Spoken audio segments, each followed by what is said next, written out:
Amerika menjatuhkan bom penembus bunker seberat 5.000 pon ke kompleks gua rudal anti kapal Iran yang diperkuat. Hasilnya adalah kehancuran total, kekacauan, dan kepanikan di fasilitas tersebut. Ini bukan sekadar target tersembunyi di peta. Lokasi ini merupakan bagian penting dari kekuatan Angkatan Laut Iran. Sebuah pusat operasi tersembunyi yang selama ini mengancam hampir seperlima jalur distribusi minyak dunia. Serangan ini menjadi tonggak baru dalam konflik yang terus memanas. Amerika Serikat tetap berada dalam posisi ofensif dengan melancarkan kampanye militer terkoordinasi yang kini melibatkan senjata-senjata yang bahkan belum pernah digunakan sebelumnya. Didukung oleh pembom siluman B-2, pembom berat B-1, serta pembom strategis B-52, dampak serangan ini disebut sangat menghancurkan bagi infrastruktur militer Iran. Semuanya bermula pada malam 17 Maret. Pesawat tempur Amerika terbang di sepanjang pantai selatan Iran sebelum menjatuhkan bom penembus bunker seberat 5.000 pon. Targetnya bukan lokasi sembarangan. Bom-bom tersebut diarahkan secara presisi ke fasilitas bawah tanah di dekat Selat Hormuz, tempat Iran menyembunyikan rudal jelajah anti kapal mereka. Penempakan rudal di lokasi tersebut bukan tanpa alasan. Iran menempatkannya sebagai alat tekanan strategis untuk mengancam kapal tanker yang melintasi selat itu. Pada saat yang sama, ranjau laut mulai dipasang di jalur pelayaran utama, sementara kapal serang cepat dikerahkan untuk berpatroli dan mengganggu lalu lintas maritim. Tekanan pun meningkat secara bertahap. Hingga pada titik tertentu, lalu lintas kapal melalui selat itu berpotensi terhenti sepenuhnya. Di saat itulah dampak global mulai terasa. Selat sempit ini merupakan jalur vital yang setiap harinya mengalirkan hampir 20 juta barel minyak. Ketika kapal-kapal mulai berhenti bergerak, efeknya langsung menjalar ke seluruh dunia. Pasar minyak bereaksi cepat. Dalam hitungan hari, harga minyak melonjak hingga melampaui $110 per barel. Dampaknya tidak berhenti di sektor energi saja. Efek berantai mulai terasa di berbagai sektor. Harga bahan bakar di SPBU naik, tiket pesawat menjadi lebih mahal, dan harga kebutuhan sehari-hari ikut terdongkrak. Sebuah situasi yang mungkin sudah sangat familiar bagi banyak orang. Inilah yang menjadi salah satu alasan utama Amerika Serikat memutuskan untuk menyerang fasilitas tersebut. Bom yang digunakan dalam operasi ini adalah GBU-72, sebuah peningkatan signifikan dibandingkan generasi sebelumnya. Setiap unit memiliki berat sekitar 5.000 pon. Namun keunggulannya bukan hanya pada ukuran. Sebagian besar berat bom ini berasal dari hulu ledak baja tebal yang dikenal sebagai BLU-138. Cangkang baja ini dirancang dengan tujuan khusus. Mampu bertahan dari benturan ekstrim, menjaga integritas strukturnya, dan terus menembus lapisan beton dan batuan keras tanpa hancur sebelum mencapai target utamanya. Di dalam cangkang baja itulah kekuatan sebenarnya berada. Bom ini membawa lebih dari 1.000 pon bahan peledak berkekuatan tinggi, campuran PBXN-109 dan AFX-757. Kedua bahan ini dirancang agar tetap stabil saat dijatuhkan dan saat terjadi benturan, lalu melepaskan seluruh energinya pada momen yang paling tepat. Artinya, bom ini tidak hanya menghantam dengan kekuatan besar, tetapi juga dengan perhitungan yang presisi. Seluruh energinya disimpan hingga saat terakhir untuk memastikan kerusakan yang ditimbulkan benar-benar maksimal. Presisi tersebut semakin ditingkatkan oleh sistem pemandu canggihnya. Kit GDAM di bagian belakang bom menggunakan GPS yang dikombinasikan dengan sistem navigasi internal untuk mengarahkan bom langsung ke target. Bahkan dalam kondisi yang tidak ideal, sistem ini tetap mampu menyesuaikan lintasan selama bom jatuh menuju sasaran. Inilah yang membuat bom ini mampu mengenai target hanya dalam jarak beberapa meter dari titik yang dituju. Ini bukan sekadar daya hancur yang dijatuhkan dari udara, tetapi sebuah serangan yang terkontrol, akurat, dan dirancang dengan sangat sengaja. Keunggulan utama senjata ini terletak pada kemampuannya menembus jauh ke dalam tanah sebelum meledak. Bom dijatuhkan dari ketinggian, lalu gravitasi mempercepat lajunya hingga menghantam permukaan dengan energi kinetik yang sangat besar, ibarat kereta berkecepatan tinggi yang menabrak baja. Kecepatan tersebut ditambah dengan bagian hidung bom yang diperkuat, memungkinkannya menembus lebih dari 45 meter tanah padat atau sekitar 4,5 meter beton bertulang. Namun keunggulan sebenarnya muncul setelah penetrasi tersebut. Bom ini dilengkapi dengan pemicu pintar yang mampu mendeteksi tingkat hambatan saat menembus lapisan tanah, batu, dan beton. Alih-alih meledak saat pertama kali terjadi benturan, bom ini justru terus menembus lebih dalam hingga mencapai kedalaman optimal. Baru setelah itu, sistem pemicu akan mengaktifkan ledakan pada titik di mana kerusakan yang dihasilkan bisa paling besar. Ketika ledakan akhirnya terjadi, pusat ledakan berada jauh di bawah permukaan. Gelombang cekutnya merobek terowongan, meruntuhkan ruang bawah tanah, dan menghancurkan struktur dari dalam keluar. Tanah di atasnya bukan hanya retak, tetapi juga bisa bergeser akibat tekanan ledakan dari bawah. Inilah yang membuat bom ini sangat efektif terhadap target militer Iran yang diperkuat. Sistem rudal Iran selama ini dirancang untuk beroperasi dari jaringan terowongan bawah tanah yang panjang. Fasilitas tersebut dilindungi oleh lapisan beton dan batu tebal agar tetap tersembunyi hingga saat peluncuran. Namun, senjata seperti ini justru mengubah perlindungan tersebut menjadi kelemahan, karena ruang tersembunyi itu bisa berubah menjadi titik kehancuran ketika ledakan terjadi di dalamnya. Meski GBU-72 terdengar seperti teknologi baru yang muncul tiba-tiba, kenyataannya tidak demikian. Senjata ini telah dikembangkan selama beberapa tahun. Uji coba awal bahkan sudah dilakukan sejak 2021, ketika militer Amerika Serikat menjatuhkan versi awalnya dari jet F-15A Strike Eagle di lapangan uji coba militer. Pada tahap itu, pengujian masih difokuskan pada aspek-aspek dasar, seperti stabilitas, akurasi, dan kemampuan penetrasi. Apakah senjata ini benar-benar mampu mengenai sasaran dengan akurat? Apakah kemampuan penetrasinya tetap efektif dalam kondisi pertempuran nyata? Pertanyaan-pertanyaan inilah yang mendorong serangkaian uji coba lanjutan. Setelah hasil pengujian awal menunjukkan performa yang menjanjikan, program pengembangan pun terus dilanjutkan. Pada tahun 2024, pengujian dengan pesawat pembom mulai dilakukan dan membawa sejumlah perubahan penting. Para insinyur bahkan harus merancang solusi baru agar beberapa bom dapat dipasang pada rak eksternal di bawah sayap pesawat. Hal ini mungkin terdengar teknis, tetapi dampaknya sangat signifikan. Artinya, satu pembom kini bisa membawa lebih dari satu bom dalam satu misi. Lebih banyak bom berarti lebih banyak target yang dapat diserang secara bersamaan, sekaligus meningkatkan tekanan terhadap fasilitas bawah tanah musuh. Disinilah letak keunggulan strategisnya. GBU-72 sendiri merupakan pengembangan dari GBU-28 yang pertama kali diperkenalkan pada era 1990-an. Namun, versi terbaru ini memiliki kemampuan yang jauh lebih unggul.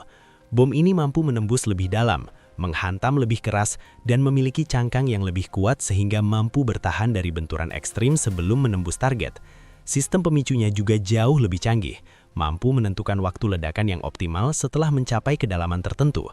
Kombinasi dari peningkatan ini membuat kemampuan serangan terhadap target bawah tanah menjadi jauh lebih efektif dibandingkan generasi sebelumnya. GBU-72 juga mengisi celah penting dalam spektrum persenjataan Amerika Serikat.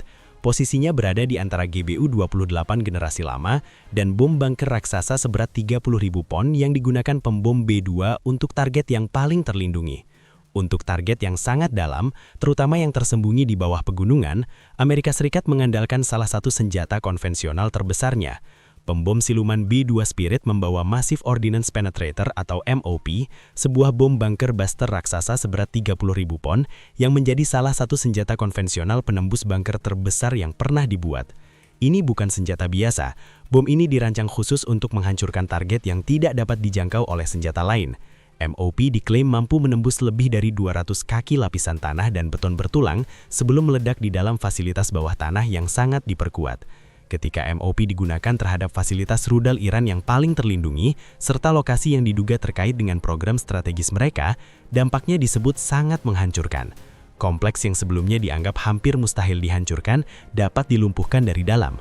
Pusat komando tersembunyi di daerah pegunungan bisa dinonaktifkan, sementara gudang penyimpanan dan fasilitas produksi strategis berisiko hancur dalam waktu singkat. Penggunaan MOP menandai tingkat eskalasi baru dalam kampanye militer tersebut. Ini mengirimkan pesan jelas bahwa Amerika Serikat tidak hanya mengandalkan bom penembus bunker GBU-72 yang lebih ringan, tetapi juga siap menggunakan bom konvensional terbesarnya terhadap target yang paling sulit. Kombinasi kedua senjata ini secara strategis dirancang untuk menghilangkan kepercayaan terhadap perlindungan fasilitas bawah tanah. Tidak ada bunker yang dianggap terlalu dalam, tidak ada gudang senjata yang dianggap terlalu tersembunyi, dan tidak ada target yang benar-benar berada di luar jangkauan. MOP bukan hanya menghancurkan struktur fisik seperti bangunan dan terowongan. Penggunaannya juga memiliki dampak psikologis karena menunjukkan bahwa bahkan fasilitas yang paling diperkuat sekalipun tetap memiliki kerentanan. Setelah target terdalam dan paling terlindungi ditangani oleh MOP pada tahap awal, operasi GBU-72 kemudian digunakan untuk fase berikutnya, menyerang target yang lebih taktis namun tetap terlindungi, memastikan tekanan militer tetap berlanjut secara berlapis. Karena itulah, senjata ini digunakan dalam serangan 17 Maret. Target utamanya adalah baterai rudal Iran yang menggunakan sistem seperti Halik Fars dan Nur, dua jenis rudal anti kapal yang dikenal sangat berbahaya. Rudal-rudal ini mampu menjangkau Selat Hormuz dan menyerang kapal tanker dari jarak puluhan mil, seringkali sebelum awak kapal menyadari ancaman yang datang. Selama sistem ini masih aktif, jalur pengiriman energi global melalui selat tersebut tetap berada dalam risiko tinggi. Namun, situasi mulai berubah ketika fasilitas penyimpanan dan peluncuran bawah tanah berhasil dihancurkan. Tanpa perlindungan, posisi tersembunyi, rudal-rudal tersebut kehilangan keunggulan taktisnya. Risiko terhadap kapal yang melintas pun mulai menurun. Langkah ini menjadi bagian penting dalam upaya mengamankan kembali lalu lintas di salah satu jalur pelayaran paling vital di dunia. Seiring mulai pulihnya arus pelayaran, tekanan terhadap harga minyak global juga berangsur mereda. Dampaknya terasa hingga ke kehidupan sehari-hari, dari harga bahan bakar yang lebih stabil hingga biaya kebutuhan pokok yang ikut terkendali. Serangan di wilayah pesisir ini sebenarnya hanya satu bagian dari kampanye udara besar yang telah berlangsung selama berminggu-minggu. Efektivitasnya terletak pada penggunaan terkoordinasi 3 pembom strategis Amerika Serikat, B-2, B-1, dan B-52. Masing-masing memiliki peran berbeda. Namun ketika digabungkan, ketiganya menciptakan siklus tekanan militer yang berkelanjutan. Polanya jelas, Iran diserang, mencoba pulih, lalu kembali diserang sebelum sempat mengkonsolidasikan pertahanannya. Operasi biasanya dimulai dengan B-2 Spirit, pembom siluman yang dirancang untuk menembus pertahanan udara tanpa terdeteksi. Desainnya mampu membelokkan gelombang radar, sementara material khusus pada permukaannya menyerap sinyal radar, membuat pesawat ini sangat sulit dilacak bahkan dalam penerbangan jarak antar benua.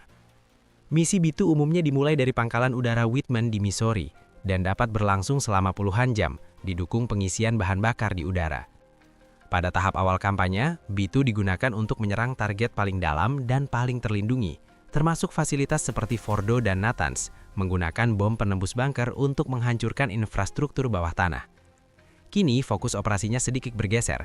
B-2 juga digunakan untuk menjatuhkan GBU-72 terhadap situs rudal pesisir dan fasilitas peluncuran yang diperkuat. Meski tidak sedalam target nuklir bawah tanah, lokasi-lokasi ini tetap merupakan target yang sulit. Karena kemampuan silumannya, B-2 dapat menyerang lebih dulu, melumpuhkan pertahanan utama, dan membuka jalan bagi gelombang serangan berikutnya. Setelah pertahanan utama dilemahkan, tempo operasi pun meningkat. Di tahap inilah, B-1B Lancer mulai berperan. Pesawat ini dikenal karena kecepatannya yang sangat tinggi. Dengan sayap sapuan variabelnya, B-1B mampu terbang hingga kecepatan supersonik. Saat ini, banyak B-1B ditempatkan di RAF Fairford di Inggris. Penempatan ini memperpendek jarak menuju Timur Tengah dan memungkinkan lebih banyak misi dilakukan dalam waktu yang lebih singkat. Hal ini sangat penting karena fase operasi ini sangat bergantung pada momentum serangan. Setiap B-1B mampu membawa hingga 75.000 pon persenjataan, mulai dari bom penembus bunker, bom presisi, hingga rudal jelajah. Setelah B-2 menghancurkan target paling sulit, B-1 bergerak cepat untuk menghantam target lanjutan. Sasaran mereka biasanya mencakup pusat komando, fasilitas perakitan rudal, serta baterai pertahanan pantai yang masih tersisa. Dengan pola ini, tekanan militer dapat dipertahankan tanpa memberi banyak waktu bagi lawan untuk memulihkan diri. Dalam beberapa misi, pesawat B-1 juga membawa GBU-72 pada dudukan eksternal, menunjukkan fleksibilitas sistem persenjataan ini. Kombinasi kecepatan tinggi dan kapasitas muatan besar memungkinkan pesawat ini menghantam beberapa target sekaligus. Akibatnya, Iran kesulitan memindahkan peralatan maupun melakukan pemulihan fasilitas yang telah diserang. Kemudian ada B-52 Stratofortress yang menghadirkan kekuatan dengan pendekatan berbeda.